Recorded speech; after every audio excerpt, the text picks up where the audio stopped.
In 2003, a sequel walked into Hollywood with almost no reason to succeed. The original film's biggest star had stepped away, leaving behind a franchise that suddenly felt incomplete.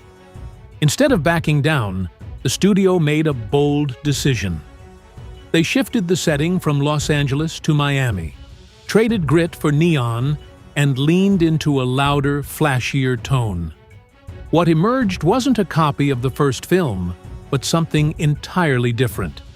It wasn't trying to replace what was lost. It was trying to redefine itself. That gamble created a high-energy sequel that thrived on risk. Beneath the fast cars and glossy visuals, there was a deeper story about reinvention. This wasn't just a continuation, it was a transformation. Against all expectations, the film proved the franchise didn't depend on one person. It could evolve, adapt, and find a new identity when everything seemed stacked against it. One moment captured that new identity perfectly. Roman Pierce leaning over, pressing a mysterious button, and launching a passenger out of the car while shouting something completely ridiculous shouldn't have worked. It was over the top, unrealistic, and borderline absurd, but that was exactly why it stuck. That scene became instantly memorable, echoing through car culture and fan conversations for years. People repeated it in jokes, reenacted it at meets, and treated it like a badge of fandom. It marked a shift in tone. The franchise realized that entertainment didn't always need to be grounded. It needed to be unforgettable. That single moment told audiences that this series was willing to embrace chaos and humor alongside speed and action. It became clear that the sequel wasn't afraid to be bold, even ridiculous at times, because those were the moments that stayed with people long after the credits rolled. Behind the scenes, a major decision nearly changed everything. The original lead was offered a massive paycheck to return, an amount that could have convinced almost anyone. Yet he declined. Whether it was creative differences or dissatisfaction with the script, that choice forced the studio into a difficult position. Instead of replacing the character directly, they rebuilt the story around Brian O'Connor. Suddenly, he wasn't just part of the story, he was the center of it. This shift allowed the film to explore a different kind of protagonist, someone balancing loyalty, risk, and personal growth. It also gave the franchise a new direction, by proving it could survive unexpected changes. What seemed like a setback became an opportunity. By focusing on Brian, the sequel carved out its own identity and laid the groundwork for future films to expand beyond a single character's shadow. The introduction of Roman Pierce changed everything about the franchise's tone.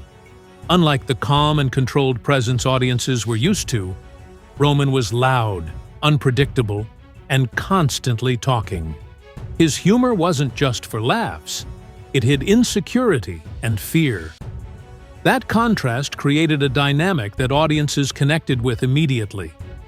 Roman wasn't trying to be perfect. He was trying to survive, often with jokes masking his nerves. This new energy brought balance to the story. Where one character pushed forward with confidence, the other reacted with hesitation but stayed loyal. That combination became a defining element of the series moving forward. Roman didn't replace anyone. He filled a completely different space. His personality opened the door for humor and emotional depth to coexist with action. From that point on, the franchise wasn't just about racing or crime. It was about relationships, personalities, and the chemistry between characters. One of the film's most iconic elements wasn't a character, but a car. The Nissan Skyline R34, driven by Brian, carried a reputation that went beyond the screen. At the time, it was nearly impossible to legally import into the United States, making it a dream machine for car enthusiasts. Seeing it featured so prominently felt like witnessing something forbidden. It wasn't just a vehicle, It was a symbol of the tuner culture's aspirations. Every shot of that car carried weight, representing a connection between the film and real-world automotive passion. Fans didn't just admire it, they obsessed over it.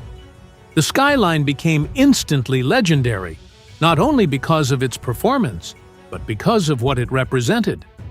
It bridged the gap between fantasy and reality, giving audiences a glimpse of something they couldn't easily access, which made it even more desirable. The shift to Miami wasn't just about location, it was about atmosphere. The original film had a grounded, industrial feel rooted in Los Angeles streets. The sequel flipped that entirely. Miami brought color, light, and a sense of vibrancy that changed how every scene looked and felt. Neon reflections bounced off cars, night races glowed with energy, and the entire environment felt alive. This wasn't accidental, and it was a deliberate choice to separate the sequel from its predecessor. The new setting created a distinct visual identity that audiences could immediately recognize. It also allowed the film to experiment with style, embracing a more energetic and flashy presentation. That decision helped the sequel stand on its own rather than live in the shadow of the first film. It proved that changing the environment could completely reshape the tone and elevate the experience. Not everything behind the scenes was as polished as it appeared on screen. One of the film's standout racers, Suki, projected confidence and skill in every scene. Yet, during production, the actress had limited driving experience.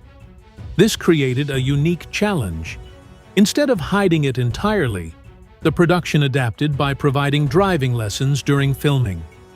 Between takes, but she was learning the very skills she needed to portray convincingly on camera. That adds a surprising layer to her performance. What looks like effortless control is actually the result of rapid learning and adaptation. It's a reminder of how much work goes into creating believable action. Sometimes, the most convincing performances come from people pushing beyond their comfort zones. In this case, it turned a potential weakness into something impressive, adding authenticity to a character who quickly became a fan favorite. The film's opening race sequence set the tone immediately. There was no slow build-up or heavy exposition. Instead, it dropped viewers straight into high-speed chaos. Quick cuts, roaring engines, and intense camera angles created an immersive experience. The goal wasn't to explain, it was to make the audience feel. And every detail was designed to raise adrenaline levels from the very first moment. The sound design, visuals, and pacing all worked together to create a sensory overload that defined the film's identity. It told viewers exactly what to expect: speed, intensity, and excitement. This approach ensured that even those unfamiliar with the story could connect instantly. It wasn't about understanding every detail, it was about experiencing the thrill. That opening became a blueprint for how the franchise would handle action moving forward, prioritizing emotion and energy over lengthy explanations.